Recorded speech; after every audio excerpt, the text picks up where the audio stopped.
ਸਾਹਿਬ ਸ੍ਰੀ ਗੁਰੂ ਗ੍ਰੰਥ ਸਾਹਿਬ ਮਹਾਰਾਜ ਦੀ ਮੁਕੱਦਸ ਗੋਦ ਦੇ ਜੁੜ ਬੈਠੇ ਮੁਅੱਜ਼ਿਜ਼ ਹਾਜ਼ਰੀਨ, ਆਓ ਸਭ ਤੋਂ ਪਹਿਲਾਂ ਗੁਰਦੇਵ ਪਾਤਸ਼ਾਹ ਦੀ ਬਖਸ਼ਿਸ਼ ਮੁਕੱਦਸ ਫਤਿਹ ਬੁਲੰਦ ਕਰੀਏ। ਸਤਿਕਾਰ ਸਹਿਤ ਆਖਣਾ ਜੀ ਵਾਹਿਗੁਰੂ ਜੀ ਕਾ ਖਾਲਸਾ ਵਾਹਿਗੁਰੂ ਜੀ ਕੀ ਫਤਿਹ। ਸਾਹਿਬ ਸ੍ਰੀ ਗੁਰੂ ਗ੍ਰੰਥ ਸਾਹਿਬ ਮਹਾਰਾਜ ਦੀ ਹਜ਼ੂਰੀ ਦੇ ਵਿੱਚ ਸਾਡੇ ਬਹੁਤ ਹੀ ਸਤਿਕਾਰਯੋਗ ਸਰਦਾਰ ਹਰਜਿੰਦਰ ਸਿੰਘ ਜੀ ਧਾਮੀ, ਜਿਨ੍ਹਾਂ ਦੇ ਮੋਢਿਆਂ ਦੇ ਉੱਪਰ ਸਿੱਖ ਕੌਮ ਦੀ ਸਰਮੌਰ ਧਾਰਮਿਕ ਸੰਸਥਾ, ਜਿਹਦੇ ਵਿੱਚੋਂ ਸਾਡੀਆਂ ਰਾਜਸੀ ਸੰਸਥਾਵਾਂ ਨੇ ਵੀ ਜਨਮ ਲਿਆ, ਉਸ ਦੀ ਜ਼ਿੰਮੇਵਾਰੀ ਇਹਨਾਂ ਦੇ ਮੋਢਿਆਂ ਦੇ ਉੱਪਰ ਪਈ ਹੈ।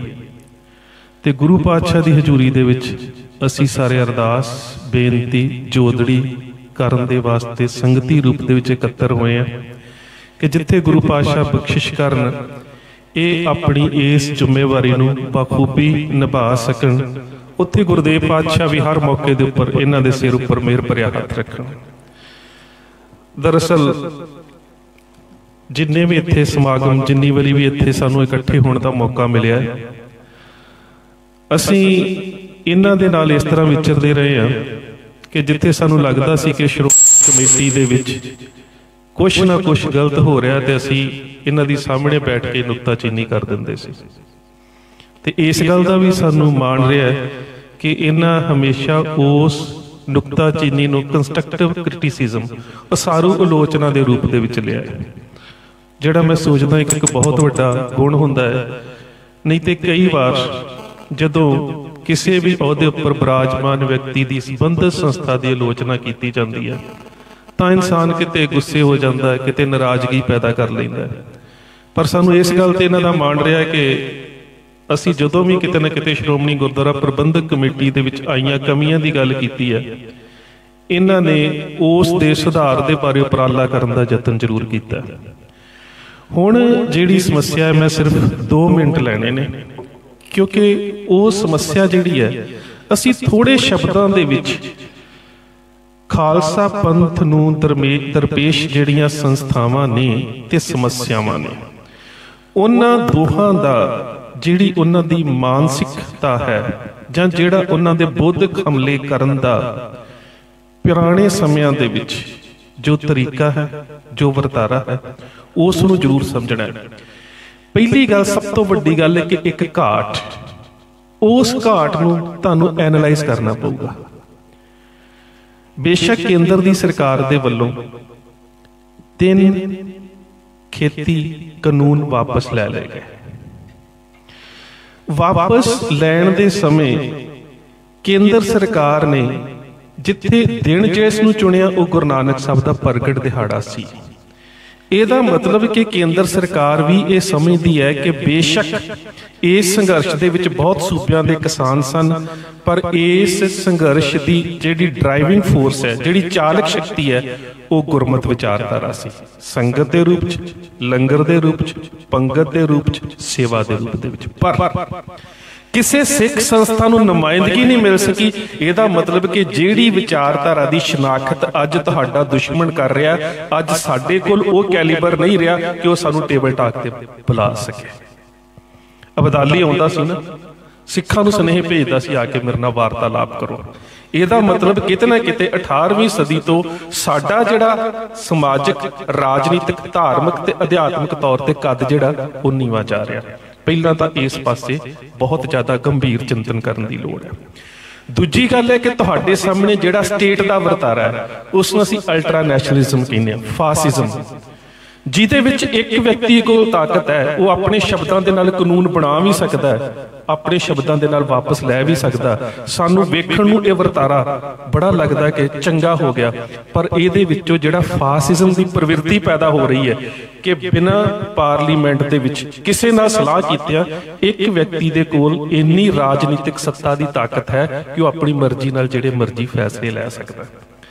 ਔਰ ਇਹ ਜਿਹੜੀਆਂ 2 ਧਿਰਾਂ ਨੇ, ਹੁਣ ਜਿਹੜੀਆਂ ਪੰਜਾਬ ਦੇ ਵਿੱਚ ਪੋਲੀਟੀਕਲ ਤੌਰ ਤੇ ਐਕਟਿਵ ਹੋਣਗੀਆਂ, ਤੇ ਹੁਣ ਅਸੀਂ ਪਾਵਨ ਗੁਰਬਾਣੀ ਦੇ ਵਿੱਚ ਜਿਹੜਾ ਸਾਨੂੰ ਫਰਮਾਨ ਦਿੱਤਾ ਗੁਰੂ ਪਾਤਸ਼ਾਹ ਨੇ ਕਿ ਨਾ ਹਮ ਹਿੰਦੂ ਨਾ ਮੁਸਲਮਾਨ, ਜਿੱਥੇ ਸਾਨੂੰ ਰਾਈਟ ਵਿੰਗ ਆਈਡੀਓਲੋਜੀ ਤੋਂ, ਜਿੱਥੇ ਤੁਹਾਨੂੰ ਸੱਜੇ ਪੱਖੀ ਵਿਚਾਰਧਾਰਾ ਤੋਂ ਖਤਰਾ ਹੈ, ਸਾਨੂੰ ਓਨੀ ਦੂਰੀ ਲੈਫਟਿਸਟ ਆਈਡੀਓਲੋਜੀ ਤੋਂ ਵੀ ਬਣਾ ਕੇ ਰੱਖਣੀ ਪੈਣੀ ਹੈ।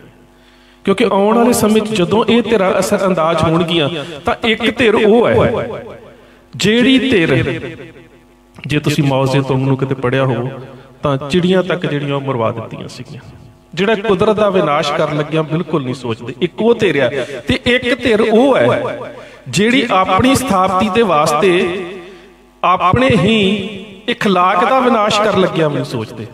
दो धिरां बड़ियां वड्डियां दुश्मनी इस वेले और ਉਹਦੇ सामने चुनौती बड़ी है। मैं एक उदाहरण तुहानूं दे दिना, तुहानूं उस मानसिकता नूं समझण दे वास्ते वो उदाहरण थोड़ा काम कर जाएगी। 17 साल की उम्र दे विच 710-11 ईस्वी दे विच मुहम्मद बिन कासिम जिहड़ा इस्लाम दे खलीफे हिजाज दा भतीजा सी, उसने आके हिंदुस्तान ते कब्जा किया। उसका मुकाबला राजे दाहर ने किया। दाहर मुहम्मद बिन कासिम दे हत्थों मारिया गया। ਉਹਦੇ महल के उपर कब्जा होया तो दाहर दियां दो बेटियां बड़ियां सुंदर सी। मुहम्मद बिन कासिम ने सोचा इस्लाम दे विच रवायत है कि सुंदर औरतां राजे नूं भेंट कीतियां जांदियां ने। उन्हें वेख्या कुड़ियां बड़ियां खूबसूरत ने, बजाए कि इन्हां दे उपर किसी होर दी नज़र पवे उन्हें दो बड़ियां सुंदर पालकियां तैयार कीतियां। उन्हां पालकियां दे आले दुआले अंग रखिक तैयार कीते कि इन्हां दा पर्दा जदों तक असीं अरब पहुंचना है इन्हां दा पर्दा नहीं चुकना, इन्हां दे उपर किसी पराए मर्द दी नज़र नहीं पैनी चाहिदी। ये सुंदर बीबियां ये बच्चियां मैं अपने चाचे खलीफा हजाज नूं भेटा करनियां ने। चलियां गईयां उत्थे। हुण कासिम सोचदा जा रहा है कि हिंदुस्तान का सब तो कीमती तोहफा मैं अपने इस्लाम के खलीफे हिजाज के वास्ते लैके आ रहा। पर पालकी च बैठियां वो की सोच रही ने कि कासिम ने साडे बाप नूं कतल कीता, असीं इहनूं किवें कतल करना है। जिस वेले अरब पहुंचे खलीफे के सामने पालकियां रखिया गईयां। हिजाज बड़ा खुश होकर कहंदा कासिम किहड़ा तोहफा लैके आया? कहंदा तुहाडे वास्ते हिंदुस्तान दीयां दो खूबसूरत नायाब लड़कियां वो लैके आए जिन्हां दी सुंदरता का कोई मुकाबला नहीं। उस राजे दे हिजाज दे सामने जदों पालकियां तो कपड़े चुके गए दोवें बाहर निकलियां ने ते कासिम ने कहा है कि हिजाज नूं कि चाचा जान आ तोहफा तुहाडे वास्ते। दोवां ने रोना शुरू कर दिता। हिजाज पूछता है कि तुसी मेरे हरम दे विच दाखिल होना है, हुण तुसी मेरे महल च रहना है, रो क्यों रहीआं हो? कहंदियां रो इस करके रहीआं कि तुहाडा भतीजा बेशक तुहाडे सामने कह रहा है कि इन्हां दे उपर किसी मर्द की नज़र नहीं पैण दित्ती, ये मैं अपने खलीफे दे वास्ते लैके आया, पर सच ये है कि इन्हें रस्ते दे विच साडे दोवां दे नाल ही बद अखलाकी कीती है।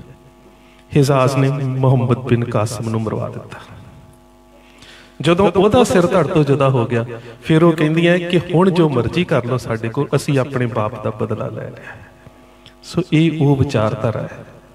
इस विचारधारा के दोवां पक्षां नूं समझना ते इहदे विच तुरना उवें दा होएगा जिवें भाई साहब भाई गुरदास कहंदे ना कि गुर सिੱਖੀ भरीक है खन्ने धार गड़ी अत पीड़ी।